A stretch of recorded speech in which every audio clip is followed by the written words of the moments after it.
Katapos ay itinapon ang kanyang bangkay sa labas ng ubasan. Ano kaya ang gagawin ng mga may-ari ng ubasan?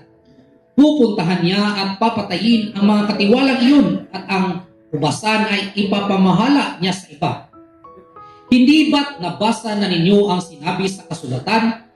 Ang batong itinakwil ng mga tagapagtayo ng bahay ang siyang naging batong panulukan. Ito'y ginawa ng Panginoon at kahangahangang pagmasdan. Ang nang mahalata ng mga pinuno ng mga Hudyo na sila ang pinapatamaan ng talinhagang iyon, tinangka nilang dakpin si Misaya. Subalit hindi nila ito magawa sapagkat natatakot sila sa mga tao, kaya umalis na lamang sila at iniwan si Misaya. O sino kaya ang tao dito may-ari ng ubasan? Mayroong wine press doon sa gitna ng ubasan. Hindi naging matino ang mga katiwala. Nagpadala siya ng mga alagad at pinatay.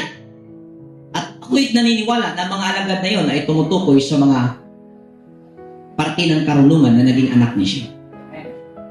Padala, paano mag-meditate? Paano manalangin? Pinatay. Hanggang sa kauling-ulihan yung buong itsura ng karunungan ang ipinadala. Anong gagawin mo kung ikaw ang may-ari?